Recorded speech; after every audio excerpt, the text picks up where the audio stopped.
Hey, what's up, guys? You hear that? Someone unwrapping a gift. And boy, do we have a gift for you today. None other than the one and only AQUARION Horde. But before I start, shout out to all the subs. You're smart, you're loyal. I appreciate that. So one of these loyal fans recently suggested to us that we make an AQUARION thread. Super G, genius. When I heard this, I was clearly in shock. First decent video idea in weeks. I'm just joking. We never run out of ideas. So about the AQUARION. Never run out. They have a very clearly marked advantage over the rest of the human tribes with the fact that they don't need boats to get to the water. And on top of that, those tridentions are pretty great. And as a wise man once said, use your strengths on the enemy and force them to confront your strength. Confront them. And therefore the path of least resistance to dominating the other tribes is taken to the seas, because that's where the AQUARION's advantage lies. However, before you get into this, it is essential to subdue any hostile local foes, because you won't be able to amass a big army with a neighbor wearing you down.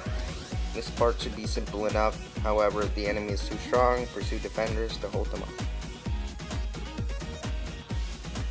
Anyway, once the enemy is subdued, you must develop your land somewhat. You will need resources to raise a large army, so the land has to get the fellow people.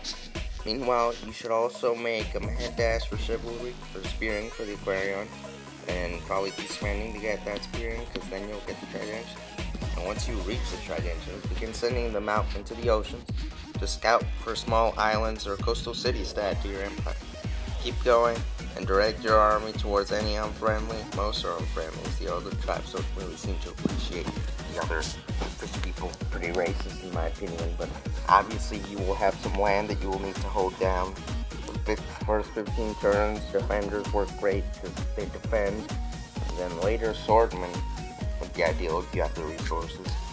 As for what to make up the army of, well, first off, you're going to want to get some amphibians out, because they have good range and stuff, and you're going to want some defenders to hold your borders, and this can last for about 12 turns, but after that you're going to need more advanced units like the tridention.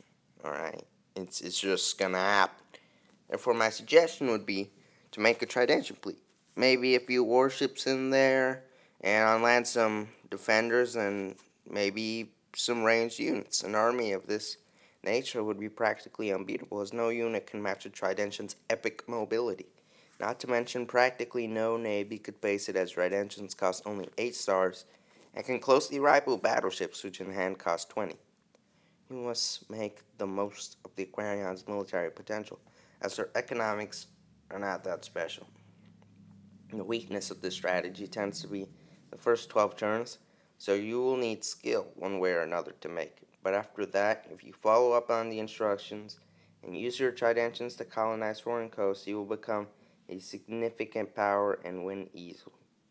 So this has been the AQUARION Horde strategy. FYI, we tried this and 9 opponents, less than 40 turns domination. And yeah, probably watch this video like 5 times so we can get more views and so you can understand what I actually just said.